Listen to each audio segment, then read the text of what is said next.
How you doing, everybody? Matt here with American Campfire Creations, and we just got to our first stop here in Massachusetts. It's actually a Jellystone park, which we haven't been to yet. One of the Yogi Bear parks, and it's in an area called Cranberry Acres, Massachusetts. And I thought what I'd do is a quick little taking in the RV into the park, showing you how I park it, and then how I set the trailer up in more depth than the other RV video I made of how we did our setups down in Florida. So yeah, I'm basically just going to go in, show you guys how I do a full setup in a little bit more in depth, so you can kind of see what I've been doing and going through every time we go in and out of one of these parks. So yeah, like I said, we're here at this beautiful Jellystone Park, Massachusetts. The weather's perfect out, as you can see. It might be a little windy, but yeah, I'm gonna go ahead and get the RV through the gates here and over to our site, which is right over here by these trees, and show you guys how we do it. So we're here at spot 214. As you can see, it's a nice wide space. We're gonna have to back in the unit, so thankfully there's plenty of space up here in this little cul-de-sac for me to pull forward, and I'm just gonna back it right in here. What I'll do is I'll make sure that when I bring in this side of my trailer over here to where the hookups are at, that my slide out over here on the driver's side doesn't get too close to this pole. So I'm gonna head and just trying to get it right here in the middle.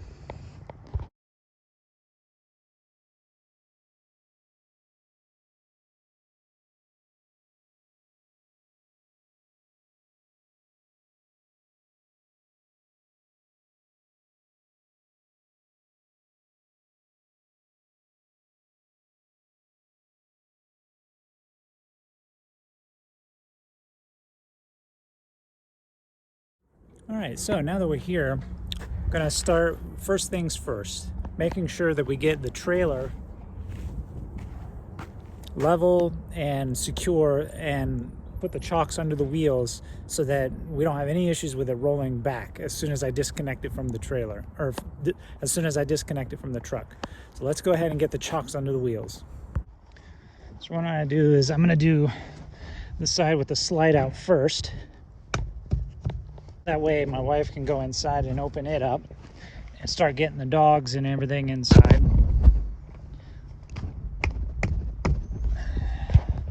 All right, so we got the chocks under the wheels. Got to put them in over on this side.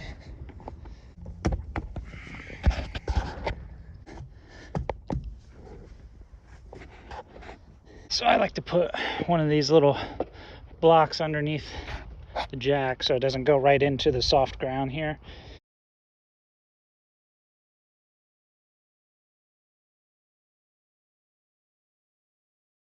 Disconnect the ball and continue to raise the jack. Now what I'm looking for is the tension to come off of these sway bars.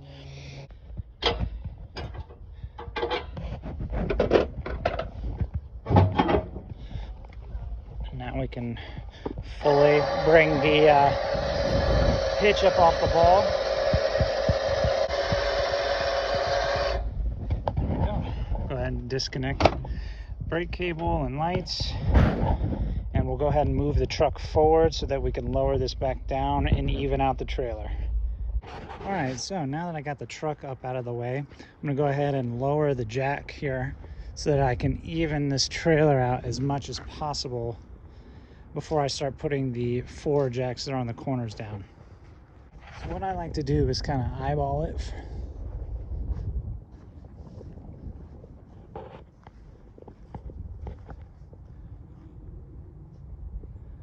All right, so obviously it's lower in the back end, and what we'll do is we'll even that out with the jacks. What I have here is a gauge to show me which side of the trailer needs to come up or down. So right now, this is telling me that the right side of the trailer needs to come up to get this little ball to come over to 0. Little ball here needs to come over to the middle. So the back end of the trailer needs to come up. What we do here is, depending on where it's needing raised the most for each jack on the 4 corners, we use these blocks to be able to add space in between the ground and the jack, so that way the jack isn't spread apart too much. Which we have these cheap scissor jacks. Well, they're not cheap, I actually upgraded them. They're 2,500 pounds each, support, but what these will do is they'll lower down onto this block and start to raise the trailer up. But you don't want too much space in between the jack raising, so you want to put more space between the ground and the bottom of the jack with these blocks. That way it's more balanced, because if these get too far spread apart, you start to lose the stability of the jack. So what we'll do is we'll go around and we'll look at where we're spaced the most.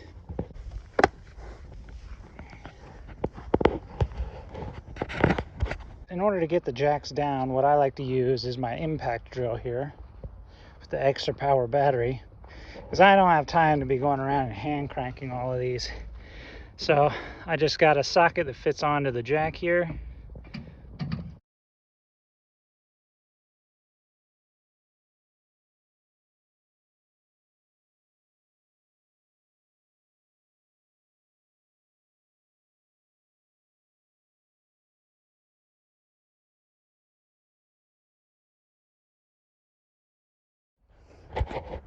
Alright, so now that I got all my jacks down on all four corners, go ahead and check my leveler.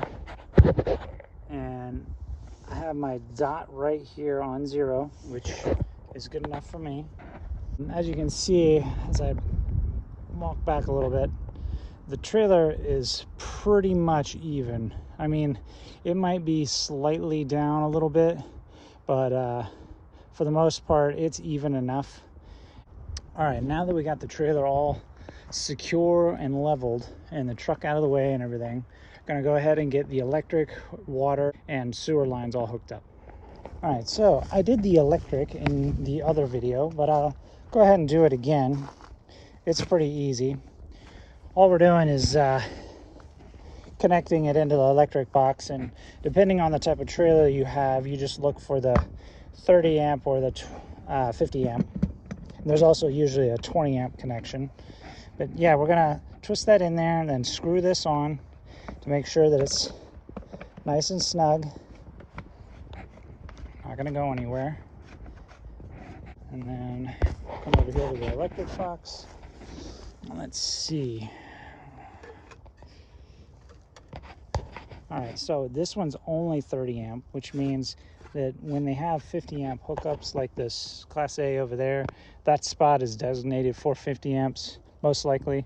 So that's why there's only one plug on my spot, because this is only a 30 amp spot. So what we'll do is we'll go ahead and plug in. And like I said in my other video, I use one of these surge protectors. This isn't like the best one, but it is something. So it lets me know whether the voltage that's coming out of here matches to what should be going in the trailer. So go ahead and plug this in. And we got 2 yellow lights, which is exactly where it's supposed to be, which means it's putting out the right amperage. Go ahead and lower this a little, try to help keep it snug in there. All right, so now that we got the electric hookup, we're gonna do the water. With the water, I keep all my hoses here in a bucket, and I use those collapsible hoses just because it saves room. And we have one of these filters that we like to use that connects to the hose. We get the extra large one because it lasts a little bit longer. But we don't only depend on this, because that really is only good for like certain stuff like sediment and some minerals and chlorine and things like that.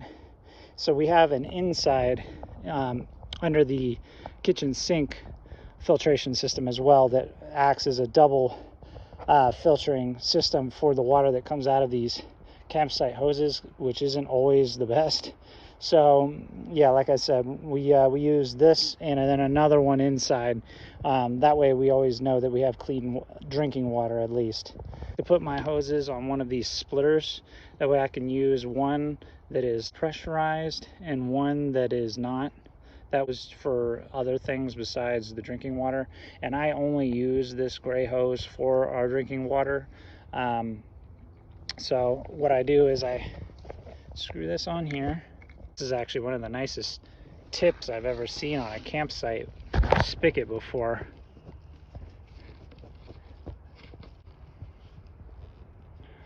Alright, so what we'll do is we'll make sure that these are in the off position. I'm going to turn this on. Make sure there's no leaking. Alright, good.